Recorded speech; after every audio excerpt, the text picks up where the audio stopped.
اتنے دور ہو گئے کہ گھر میں 7 قرآن ہیں، 8 پڑھنے والے ہیں، 1 قرآن روز نہیں کھلتا ہے۔ میں دلالی کرنے نہیں آیا، 70 سالوں میں چاپلوسی کے سوا کیا گیا۔ اسے اٹھا دو اسے گرا دو، اسے اٹھا دو اسے گرا دو، چھوڑ یار، یہ اٹھانے گرانے کے فیصلوں کا مالک اللہ ہے۔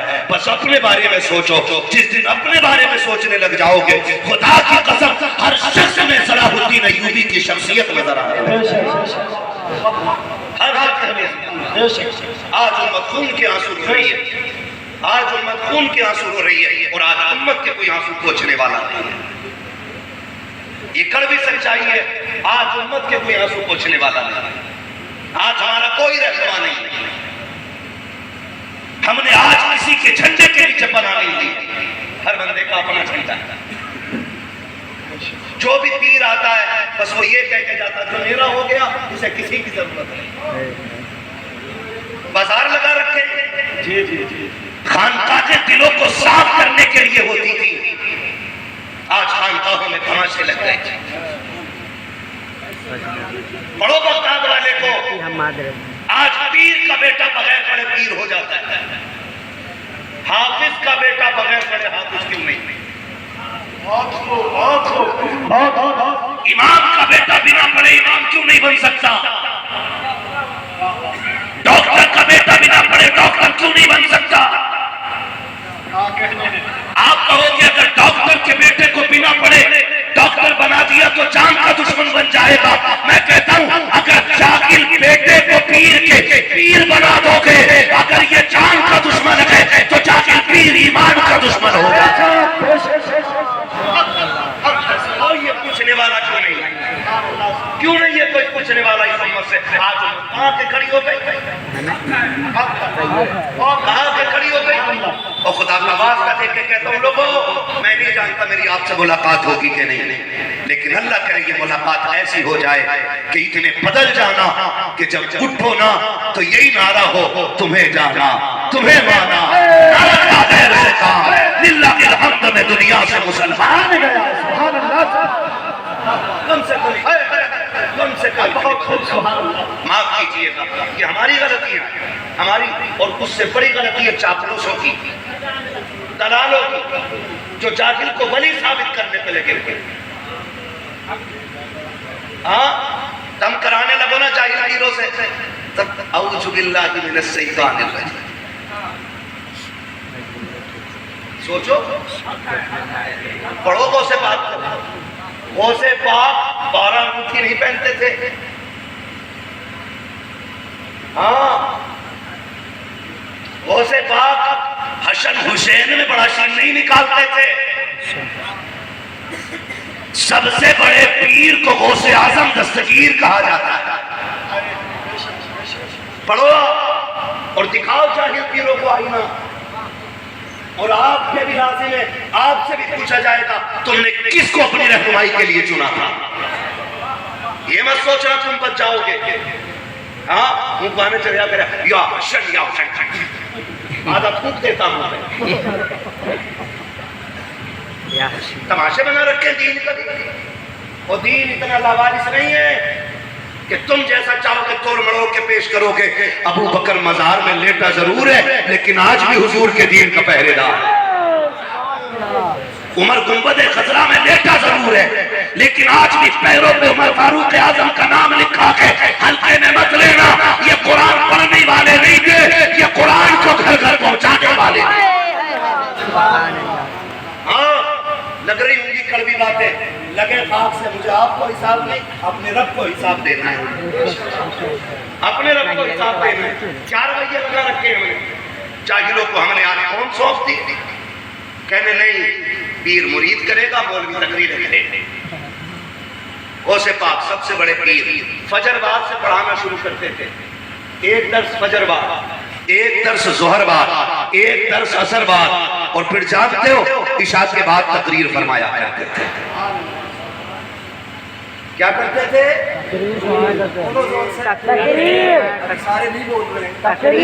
تقریر کرتے تھے۔ سرکار غوث پاک سے پوچھا گیا آپ نے دین کا کام سب سے زیادہ کس طرح کیا؟ فرمایا میں نے سب سے زیادہ دین کا کام تقریروں سے کیا ہے۔ سبحان اللہ، یہ غوث پاک فرماتے ہیں۔ اور پھر جو وقت بچتا تھا مصلی پہ آ کے کھڑے ہو جایا کرتے تھے۔ 40 سال تک سرکار غوث پاک عشاء کے وضو سے فجر کی نماز ادا کرتے رہے۔ اتنا بڑا علامہ، اتنا بڑا علامہ، وہ پیر ہوا، آج جاہل پیر ہے، جاہل پیر ہے۔ معاف کیجئے گا اعلیٰ حضرت اسی لیے سب کو ہضم نہیں ہوتے کہ ان کے یہاں پہ طبیعت نہیں مدینے والے کی شریعت چلاتے ہیں، اسی لیے وہ تو پیروں کی بھی شرطیں لگا کے بیٹھے کہ پیر ایسا ہونا چاہیے، پیر ایسا ہونا چاہیے۔ ہمارے دور میں پیر ایسا ہونا چاہیے جو مرغی کو ڈوری دے دے، مرغی کو بھینس کو تعویذ بنا دے۔ میں تعویذ کا مخالف نہیں، تعویذ مؤثر ہوتے ہیں اور تعویذ میں اللہ نے برکت رکھی ہے، لیکن مزہ تب ہے جب دینے والا ہاتھ مفتی اعظم جیسا ہونا چاہیے۔ ہاں، دینے والا ہاتھ سرکار سلطانی جیسا ہونا چاہیے، تو پتہ چلتا ہے تعویذ کیا ہے۔ آج تو دکانیں لگ گئی ہیں، گھر میں برکت نہیں ہے، جناب بی بی لڑ رہی ہے، پیر صاحب نے آؤ دیکھا نہ تاؤ دیکھا، بی بی کی لڑائی کا نام سنا، کہنے لگے 1151 دینے پڑیں گے۔ جناب 1100 کیوں؟ کہ بغداد والے کے نام کے 51 کس لیے؟ کہ اس میں بھی نسبتیں شامل ہیں، 1151 لیے، 3 تعویذ دیے۔ حضور اس کا کیا کرنا ہے؟ کہ جناب ایک پیڑ پہ باندھ دینا، ایک تکیے میں رکھ دینا، ایک بازو پہ لگا لینا۔ وہ بھائی ابھی گھر میں گالیاں چل رہی تھی، جیسے تعویذ باندھ کے گھر میں گھسا، نہانے کے لیے نکلا، بی بی نے کہا یہ بازو میں تعویذ کیسا؟ کہنے لگا دل گھبراتا ہے، اس کا تعویذ ہے۔ کہا یہ پیڑ میں تعویذ کیسا؟ کہا برکتیں اتریں گی۔ لیکن جب بی بی نے بستر جھاڑا اور غلاف میں سے بی بی کے تکیے کے تعویذ نکلا، اس نے کہا ہو نہ ہو یہ میرا دل پھیرنے کے لیے لایا ہے۔ کل تک گالیاں چل رہی ہیں، اب بیلن اور جوتیوں پہ باری آ جاتی ہے، گھر کے اندر لاٹھی ڈنڈے چلتے ہیں۔ جا کے کہتا پیر صاحب کیسا تعویذ دیا ہے؟ کل تک تو لڑائی تھی، آج جوتی چپل چل گئے ہیں۔ میں پوچھنا چاہتا ہوں کس کی اپنی بیوی 8 مہینے سے ناشتہ نہ دے، وہ تیری بیوی کو تیرا تابع کیسے کرے گا؟ جس کی اپنے گھر میں نہ بنتی ہو، تیری میاں بیوی کے جھگڑے کیسے مٹائے گا؟ اگر گھر کے جھگڑے بڑھ گئے ہیں، میاں بیوی میں بنتی نہ ہو تو تعویذ نہ لے، ڈولی نہ کرا، چل مدینے چل لے، مصطفیٰ کی چوکھٹ پہ چل اور جا خدیجۃ الکبریٰ کی چوکھٹ پہ آ کے پوچھ تو سکے نبی کا کردار کیسا تھا، الٹے طریقے پہ زندگی گزار۔ خدا کی قسم 1000 تعویذ کو اثر نہیں کر سکتے جو مصطفیٰ جان رحمت کا طریقہ اثر کرتے۔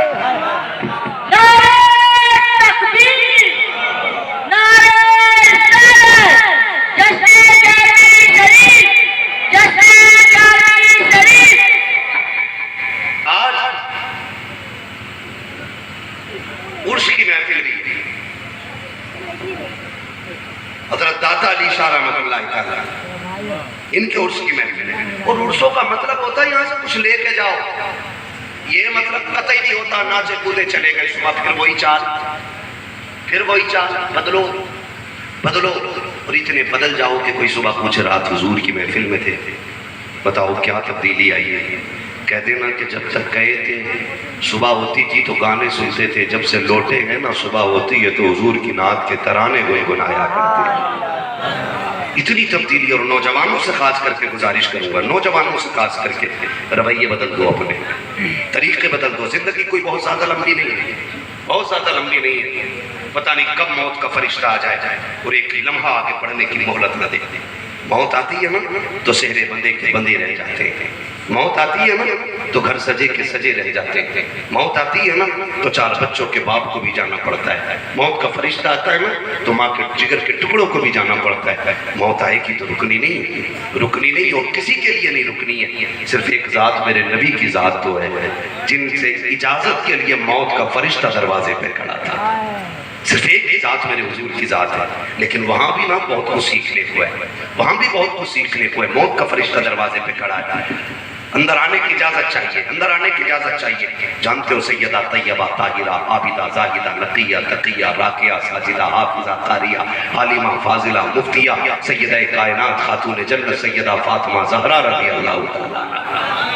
بیٹھی ہوئی ہے حضور کے سرانے، بیٹھی ہوئی ابا کوئی ہے جو دروازے پہ اندر آنے کی اجازت مانگ رہا ہے؟ میرے حضور نے بیٹی کا چہرہ دیکھ کے کہا تھا بیٹی اسے کوئی نہیں روک سکتا ہے۔ کون ہے ابا؟ موت کا فرشتہ ہے۔ اتنا سنا آنکھوں میں آنسو آ گیا، فرمایا بیٹی دروازے پہ موت کا فرشتہ آ گیا، ہٹ جاؤ میری بیٹی، میں ملک الموت کو اندر بلانا چاہتا ہوں۔ خاتون جنت تک بے اجازت جن کے گھر جبریل بھی آتے نہیں، قدر والے جانتے ہیں قدر و شان اہل بیت۔ ہاں موت کا فرشتہ اندر آیا، کیسے آئے؟ کہا حضور رب نے بلایا ہے، رب نے بلایا ہے۔ ملک الموت اسرائیل بتاؤ نا، یہ 90 سال عمر تھی، ابھی 63 میں کیسے آ گئے؟ کہا حضور 27 سال میں راج میں گزر گئے تھے، 27 سال میں راج میں گزرے تھے، 63 یہ 90 ہو گئے پورے۔ جب اتنی بات کہی تو رب نے جو حکم دیا تھا محبوب سے پوچھو چاہتا کیا ہے، اس کی مرضی پہ منحصر ہے۔ تو حضور کہتے ہیں میں جانا تو چاہتا ہوں لیکن ذرا رب سے یہ پوچھو میرے بعد میری امت کا کیا بنے گا۔ میں امت سے پوچھنا چاہتا ہوں، امت سے پوچھنا چاہتا ہوں۔ اور رہ گئی حضور کے نام پہ لگنے والی پابندی، تو پابندیاں ان چیزوں پہ لگائی جا سکتی ہیں جن کا تعلق ہواؤں سے ہوتا ہے، اور جن کا تعلق لہو سے ہوتا ہے وہ کبھی جدا نہیں کی جا سکتی ہیں، کبھی جدا نہیں کی جا سکتی۔ ہمارے لہو کا ایک قطرہ آئلہ محمد کی صدائیں پوری زندگی دیتا رہے گا۔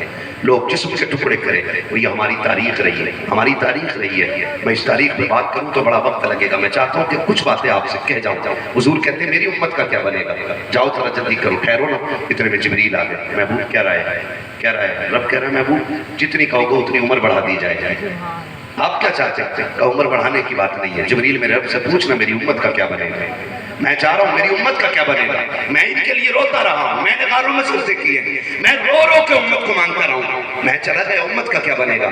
جبریل پوچھ کے آنا رب سے، جبریل گئے پھر آئے، کہا رب نے کہا محبوب پریشان کیوں ہوتا ہے؟ جب قیامت آئے گی امت بھی تیری ہوگی، جنت بھی تیری ہوگی، بس تو اشارہ کرتا جائے گا میں تیری امت کو جنت دیتے جاؤں گا۔ یہ فیصلے ہو رہے ہیں، یہ فیصلے ہو رہے ہیں۔ میں آپ سے پوچھنا چاہتا ہوں موت کسی کے لیے رکی نہیں ہے، آپ نے دیکھا رکی نہیں ہے۔ آپ نے مسجد کے اندر چارپائی دیکھی ہوگی، کیا بولتے ہیں جنازہ بولتے ہیں مسحری، کیا بولتے ہیں تابوت،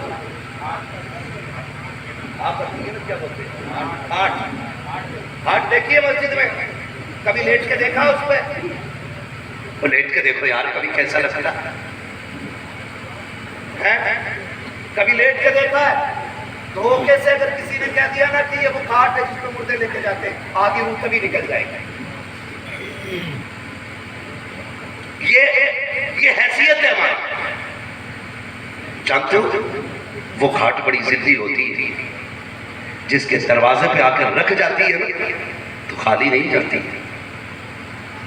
خالی نہیں جاتی ہے، جس کے دروازے پہ آ کر رکھ گئی نا تو پھر لے کے جاتی ہے۔ اور جن کے لیے ہم رب رسول کو ناراض کر رہے ہیں نا، جن کے لیے حرام حلال کی تمیز نہیں کرتے کمانے میں، یہ اتنے بے وفا لوگ ہیں، اتنے بے وفا لوگ ہیں کہ یہ تمہیں نئی چادر بھی لا کے نہیں دیتے۔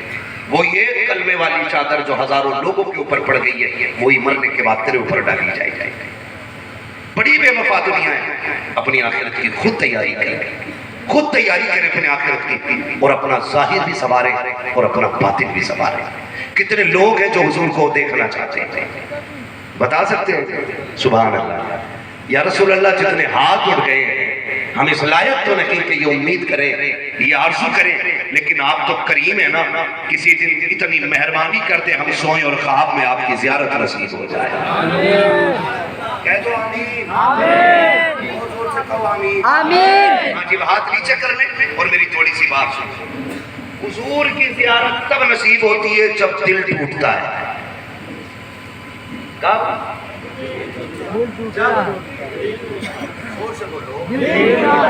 دل ٹوٹتا ہے تب زیارت نصیب ہوتی ہے۔ ایسے ہی نہیں مرغا کھایا بکرا کھایا حضور آ جائے خواب میں،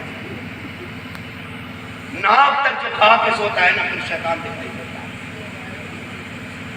ہاں حضور تب نظر آتے ہیں جب دل ٹوٹا کرتے ہیں، اور دل کب ٹوٹتے ہیں؟ جب ان کے لیے ذلیل ہونا پڑتا ہے، جب ان کے لیے مارے کھائی جاتی ہے، جب ان کے لیے چوٹ لگتی ہے نا تو پھر آنسو پوچھنے کے لیے مدینے سے حضور آ جایا کرتے ہیں. کم سے کم ان کے لیے کچھ تو کر کے دیکھو, کچھ تو کر کے دیکھو. ایک نوجوان ملا, کہنے لگے جناب میں نے داڑھی رکھی تھی تو میرے محلے والے کہنے لگے لو جی یہ آ رہا ہے جنت کا ٹھیکیدار. ہاں, ایک نے بتایا کہ میں نے داڑھی رکھی تو میرے محلے والے کہہ رہے آؤ بھائی امام صاحب آؤ. تو لوگ اس طرح سے ذلیل کرتے, اس طرح سے حقارت کی نظر سے دیکھتے. انہی لوگوں کے تانے سو, انہی لوگوں کی سخت کلامیاں برداشت کرو اور کسی دن رو کے رخ مدینے کی طرف کرو. خدا کی قسم کوئی تسلی دینے آئے یا نہ آئے, مدینے والا مصطفیٰ جل بدر ہو جائے گا. لیکن ہوگا کب؟ جب حضور کے لیے جینا پڑے, جب حضور کے لیے مرنا پڑے. یہ اپنے رویے بناؤ, یہ اپنے اصول بناؤ, اصول بناؤ. میں نے کہا آپ دیکھیں علم والے پیر ہوتے ہیں, علم والے پیر ہوتے ہیں, لا علم پیر بے علم پیر نہیں ہوتے. ہم معاف کیجئے گا ٹکو سے لباسیہ ہے. اگر پیر صاحب کے گھر میں کوئی پاگل پیدا ہو گیا نا تو وہ مجذوب. ہاں, پیر صاحب کے گھر میں کوئی پاگل پیدا ہو جائے مجذوب ہے, اور کسی کسان کے گھر میں پاگل پیدا ہو جائے تو وہ پاگل ہے. سمجھ رہے میں کیا کہنا چاہتا ہوں؟ جس بڑے گھر کے اندر اگر پاگل پیدا ہو جاتا, لوگ کہتے لاؤ جی اس سے پانی پڑواتا. ہاں, روڈوں پہ دیکھا تو گاڑیاں روڈ پہ کھڑے ہو جاتے ہیں پاگلوں کے لیے. مجذوب کی بھی اپنی پہچان ہوتی ہے. مجذوب کتنا بھی بڑا مجذوب ہو جائے لیکن مدینے والے مصطفیٰ کو نہیں بھولا کرتا ہے. لیکن یہ تو ہماری کتابیں ہو گئی نا, کسے مجذوب رکھنا ہے کسے پاگل رکھنا ہے. نہ کرو ایسا, تیاری کرو اپنی اپنی اپنی اپنی تیاری کرو. اور یاد رکھیے گا, یاد رکھیے گا جو ولی ہوتا ہے وہ عالم ضرور ہوتا ہے.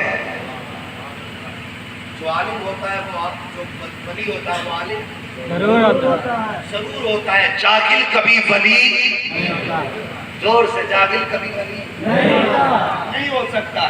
ایسا ایسا پیر ہے روٹی جہاں کھا رہا ہے نماز پڑھی نہیں پڑھتا رہا. مرید کے گھر میں ایسا سویا کہ 8 ٹائم نہیں ہوا, ٹانگیں پھیلاتی تو پھیلاتی, لیٹا تو لیٹا ہی لگنا. ایسے بندے اللہ کے ولی نہیں ہوتے ہیں. وہ کہا تھا کسی نے مٹا دے اپنی ہستی کو اگر کچھ مرتبہ چاہے کہ دانا خاک میں مل کر گلے گلزار ہوتا ہے.